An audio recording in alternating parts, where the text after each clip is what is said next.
c'est avec joie qu'avec Madeleine, nous sommes venus pour vivre la communion fraternelle avec vous ce matin.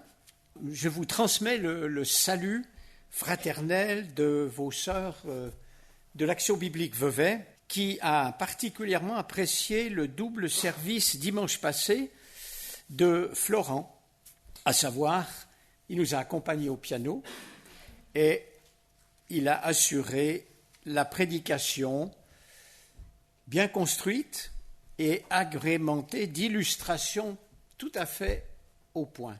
Je te félicite, Florent. Et puis, je transmets aussi notre reconnaissance à Paul pour sa présidence, et je dirais que vous avez bien fait de nous prêter ces deux frères dimanche passé à Vevey. Et puis, je voudrais aussi féliciter chaleureusement les équipes de travaux. Je reçois des nouvelles, quelques photos, équipes pour ses compétences et puis leur sueur aussi. J'en ai terminé avec cela. Vous pouvez ouvrir la Bible dans le livre des psaumes. Avec le psaume 116, le psaume 16 est l'un de mes favoris. Et nous allons faire lecture maintenant, psaume 16. Hymne de David. Garde-moi, ô Dieu, car je cherche refuge en toi. Je dis à l'Éternel, tu es mon Seigneur, mon bien suprême. Les saints qui sont dans le pays, les hommes pieux, sont l'objet de toute mon affection. On multiplie les idoles, on court après les dieux étrangers, mais moi, je ne verse pas d'offrande de sang en leur honneur, je ne mets pas leur nom sur mes lèvres. Éternel, c'est toi qui es ma part et la coupe où je bois. C'est toi qui m'assures mon lot. Un héritage délicieux m'est attribué, une belle possession m'est accordée. Je bénis l'Éternel, car il me conseille. Même la nuit, mon cœur m'instruit. J'ai constamment l'Éternel devant moi. Quand il est à ma droite, je ne suis pas ébranlé. C'est pourquoi mon cœur est dans la joie et mon esprit dans l'allégresse. Même mon corps reposera en sécurité, car tu n'abandonneras pas mon âme au séjour des morts. Tu ne permettras pas que ton bien-aimé connaisse la décomposition. Tu me fais connaître le sentier de la vie. Il y a d'abondantes joies dans ta présence, un bonheur éternel à ta droite. Suivant les versions consultées, 6 titres différents sont donnés à ce psaume. On peut donc en retenir un plutôt qu'un autre. Alors j'en cite 4. Récompense et certitude du juste. Un chant de David. 3e titre, Christ est ressuscité. 4e, le chemin de la foi. Après tout, je vais vous donner les 6. Joie d'un homme que Dieu a délivré de la mort. La voie de la vie. Alors, il semble difficile de déterminer le moment, l'époque plutôt à laquelle David a écrit ce psaume. Ce qui importe dans ce psaume, c'est de voir que David nous fait entrer dans sa belle intimité de sa relation spirituelle avec son Seigneur. Et cela, autant le jour que la nuit, nous y reviendrons. Et c'est vraiment perso, c'est touchant, c'est inspirant et stimulant. Et l'affirmation dominante de ce psaume est celle où David, inspiré par l'Esprit de Dieu, annonce prophétiquement 1000 ans avant la résurrection du Seigneur Jésus. Et il le fait par ces mots, « Dieu n'abandonnera pas mon âme au séjour des morts, tu ne permettras pas que ton bien-aimé connaisse la décomposition. » Et ces paroles sont citées par l'apôtre Pierre en Acte 2 et par Paul en Acte 13, où ce verset est appliqué au Christ. Ce psaume 16 est donc un psaume messianique. Alors après cette introduction, notre plan nous amène à examiner la réputation du roi David, puis deuxièmement, qu'y a-t-il dans le cœur de David, et puis troisièmement, nous ferons une incursion dans notre propre cœur. Alors, premier point qui évoque la réputation du roi David. Et sa vie a beaucoup à nous apprendre. Avant de parler réputation du roi David, je constate que très souvent, nos premières pensées sont en relation avec sa chute retentissante. Ah oui, son adultère avec Bathsheba et le meurtre avec préméditation de Uri, un de ses 37 vaillants héros. 2 Samuel 11 rappelle cela. Oui, c'est vrai, et le roi David l'a pleinement reconnu. Il n'a pas présenté une excuse quelconque, il n'a pas plaidé une circonstance atténuante. Il n'a pas dit non plus « Oui, mais Bathsheba était consentante, donc c'est 50-50 ». Rien de cela. Il a plaidé coupable à 100%. De plus, il a immédiatement reconnu que c'était premièrement contre l'Éternel qu'il avait péché. 2 Samuel 12-13 le dit clairement. Et ça ne nous vient pas toujours à l'esprit d'exprimer cela. Car le péché, quel qu'il soit, ne concerne pas 2 personnes sur terre, mais avant tout Dieu et son Fils bien-aimé. Et les conséquences ont été très graves pour le roi David, car il était en position d'autorité. Il était leader du peuple. Et les conséquences, vous le savez, sont plurielles dans sa vie. Et puis, bien que le pardon soit acquis, il arrive que nous ayons à supporter certaines conséquences d'une inconséquence, indépendamment du pardon total de Dieu. Alors la triste aventure du roi David l'a brisé et spirituellement, pour un temps, et sur le plan familial, pour plus longtemps, parce qu'il a dû rendre le quadruple, comme lui-même l'avait dit dans 2 Samuel 12, versets 5 et 6. Effectivement, l'épée ne s'éloignera pas de sa propre famille, qui sera déchirée par des conflits sanglants.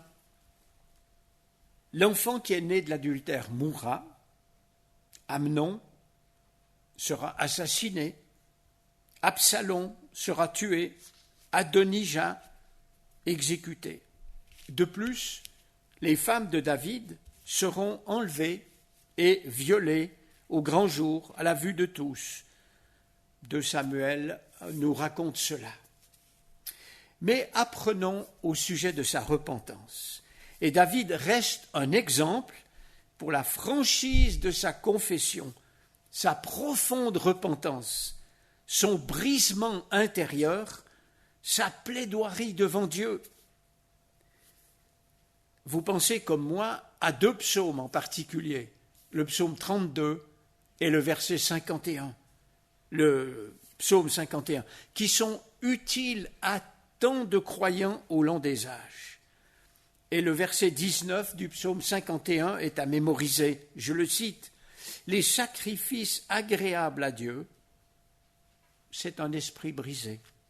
Ô Dieu, et David le dit à Dieu, avec foi, ô Dieu, tu ne dédaignes pas un cœur brisé. » Ces paroles sont fondamentales. Et c'est vrai que Dieu travaille dans la vie et avec la vie de personnes qui sont brisées. Dans son excellent ouvrage intitulé, que j'ai là sous les yeux, « Fort pour le combat », Eugene Peterson, qui a écrit une méditation sur la vie de David, écrit ceci: « En tant que modèle, David n'est pas très impressionnant. Il n'a pas beaucoup de sagesse à nous transmettre concernant la façon de réussir notre vie. Il n'a pas eu de succès en tant que parent et fut un mari infidèle. Mais l'importance de ce personnage ne réside pas dans sa moralité ni dans ses prouesses militaires. Elle découle de son expérience avec Dieu et de son témoignage rendu à Dieu, sa vie intérieure. » Fin de citation.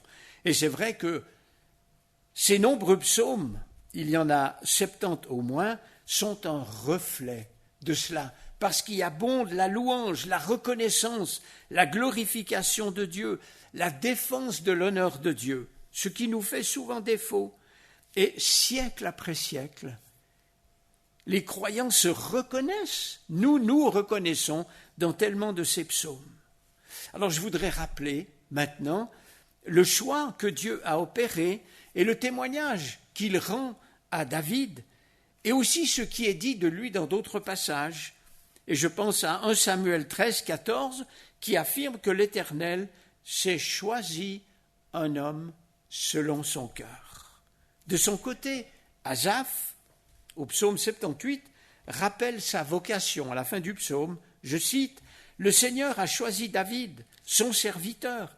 Il l'a fait sortir des bergeries, il l'a pris derrière les brebis qui allaitaient, pour faire de lui le berger de Jacob, son peuple, d'Israël, son héritage. » Et là, il y a deux lignes remarquables qui témoignent du choix de Dieu, de l'approbation de Dieu, qui nous parvient par la plume d'Asaph.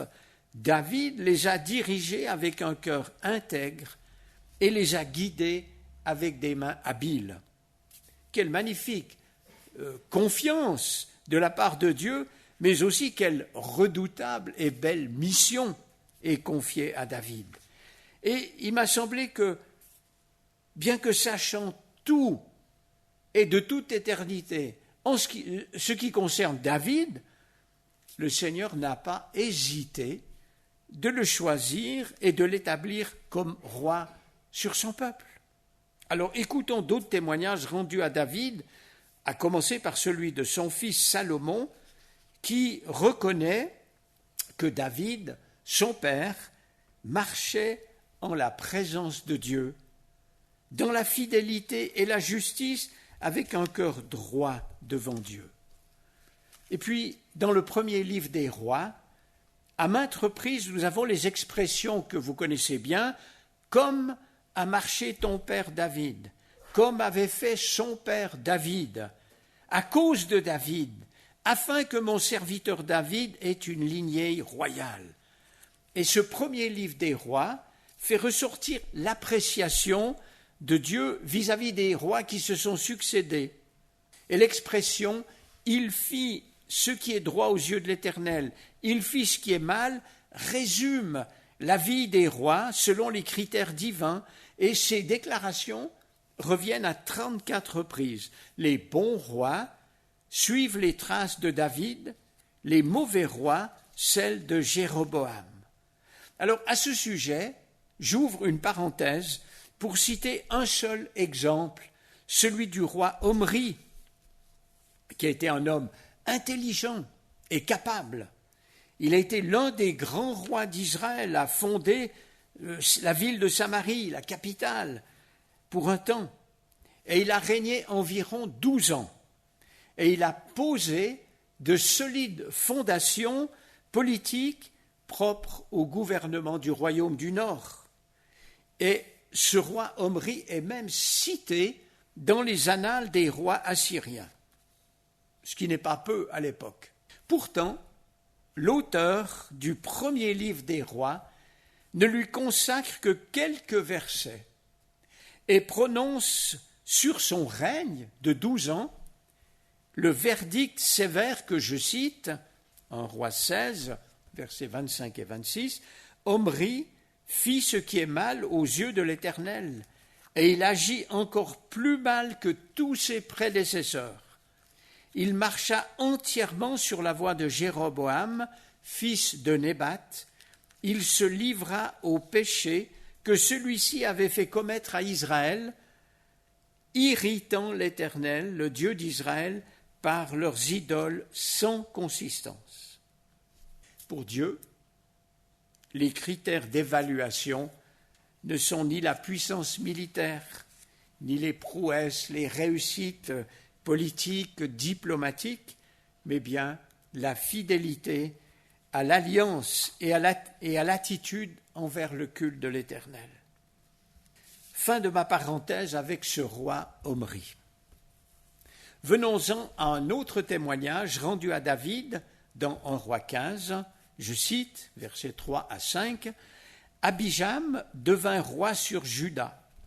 Il ne s'attacha pas sans réserve à l'Éternel son Dieu, comme l'avait fait son ancêtre David.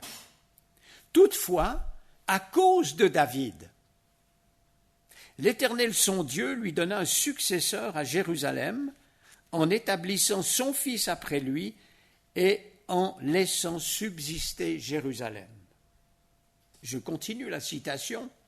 En effet, David avait fait ce qui est droit aux yeux de l'Éternel, et il ne s'était détourné d'aucun de ses commandements durant sa vie, excepté dans l'affaire d'Uri le Hittite.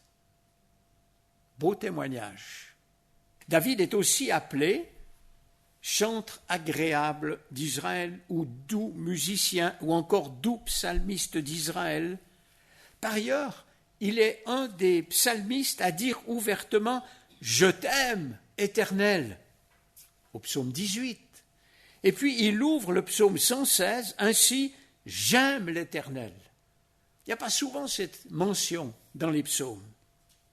Et on ne doit pas oublier sa grandeur d'âme vis-à-vis de Saül, qui a attenté à sa vie à plus d'une reprise, et même grandeur d'âme avec Méphibosheth, petit-fils de Saül. Il l'a accueilli à sa table. Alors l'impact que la vie de David a eu dans l'histoire d'Israël est grand, et pas seulement en Israël.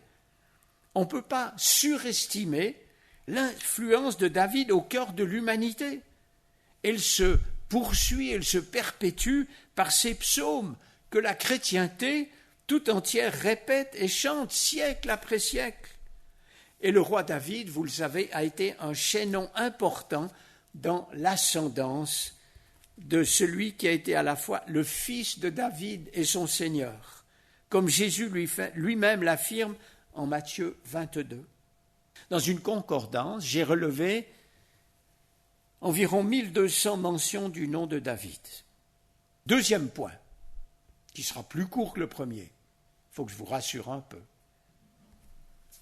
Qu'y a-t-il dans le cœur de David? Je l'ai dit tout à l'heure, par quelle parole ouvre-t-il ce psaume 16? Garde-moi, ô Dieu, car je cherche refuge en toi, ou je me confie en toi, ou encore je m'abrite en toi. Belle humilité, tout en se sachant appelé, choisi et établi par Dieu comme roi berger, se sachant aussi dans la main de l'Éternel, David n'en appelle pas moins à la protection divine, et cela tout au long de sa vie.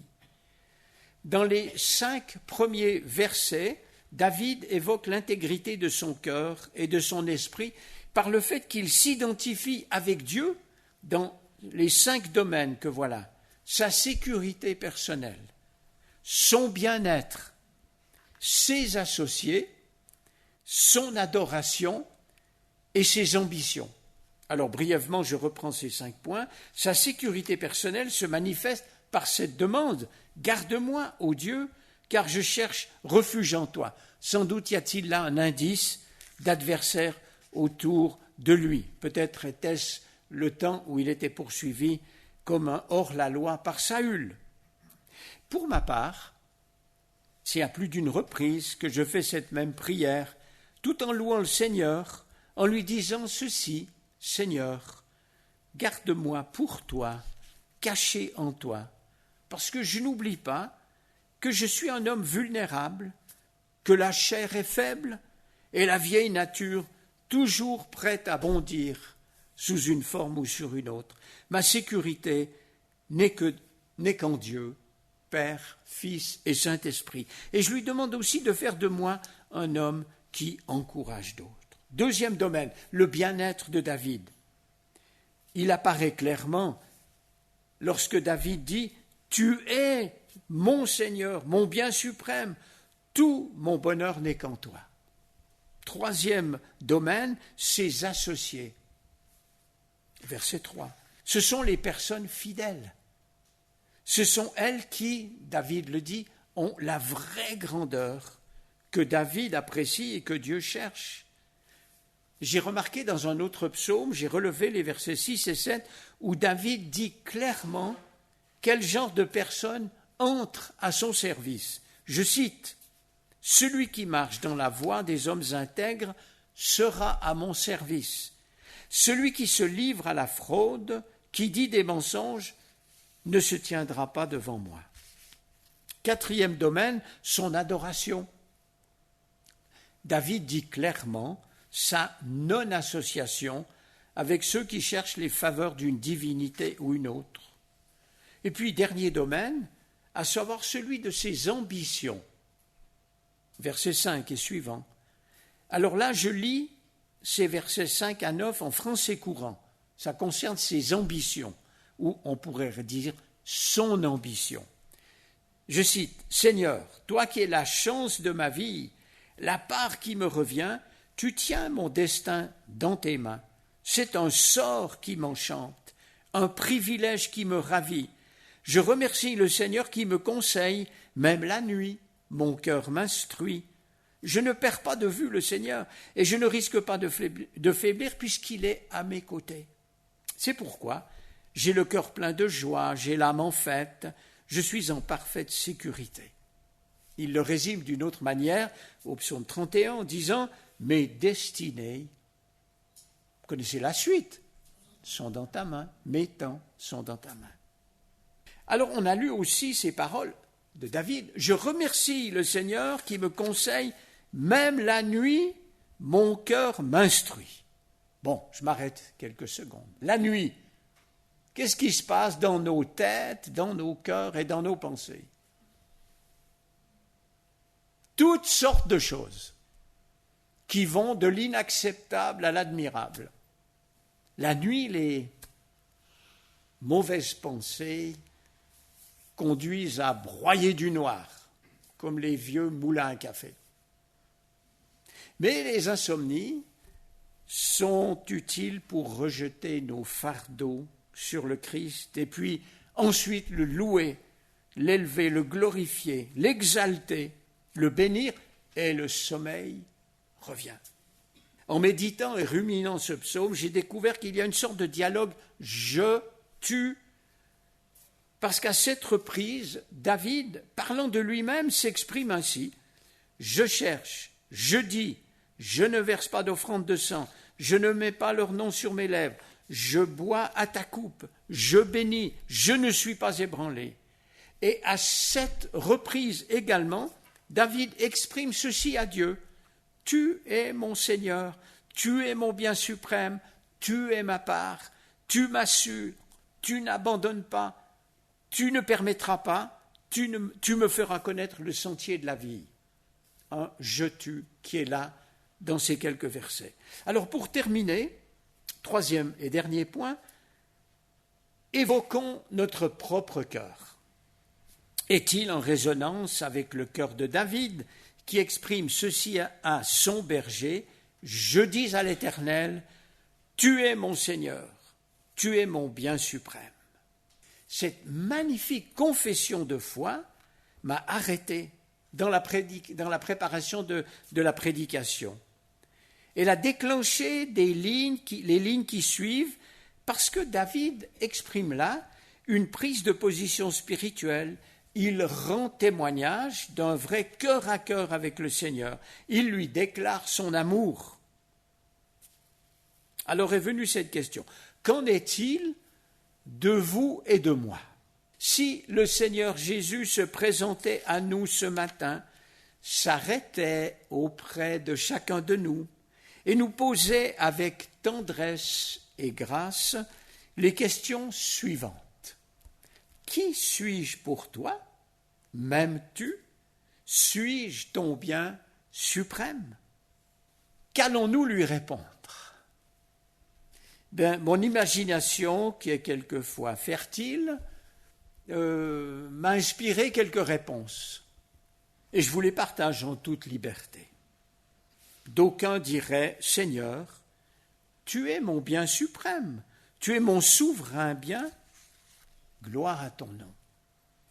Ou devrions-nous détourner les yeux des siens, baisser la tête avec gêne ou honte, ce qui constitue une réponse sans parole mais éloquente? Ou, à l'instar de Pierre le disciple, devrions-nous pleurer amèrement, ce qui serait un bon redépart? Ou alors, toujours selon le même disciple, « Seigneur, je t'aime, tu sais toutes choses, tu sais que je t'aime. » Ça englobe tout. Ou encore, « Seigneur, mais vers qui d'autre me tourner? Toi seul as les paroles de la vie éternelle. » Ou encore, « Seigneur, je te remercie pour la joie que tu m'accordes de pouvoir te servir dans ton Église pour laquelle tu as tant souffert. » Ou autre réponse, « Seigneur, toi qui es mon berger, je te demande de renouveler, de rafraîchir mon amour pour toi, de développer un esprit d'adoration, de louange ou de service dans l'Église qui est la mienne, mais aussi la tienne. » La prière d'une autre personne pourrait être celle-ci. « Pardon Seigneur, parce que je ne connais plus ces abondantes joies dans ta présence, dont parle David dans ce psaume. Je passe par un creux de vague. Et j'ai aussi une solide expérience dans ce domaine. » Autre prière. « Seigneur, je viens à toi tel que je suis. Je m'abandonne entre tes mains. Tu connais mieux que moi-même ma situation. Alors restaure-moi, vivifie-moi, encourage-moi, s'il te plaît. » Je conclus en rappelant que le bon et grand berger des brebis que nous sommes écoute notre cœur. Il restaure et il désaltère. Et je pense que le moment de la scène qui est devant nous est propice pour venir à la croix du Calvaire, aux pieds de Jésus, pour lui ouvrir notre cœur et nous en remettre à lui. Je cède maintenant la parole à notre cher président.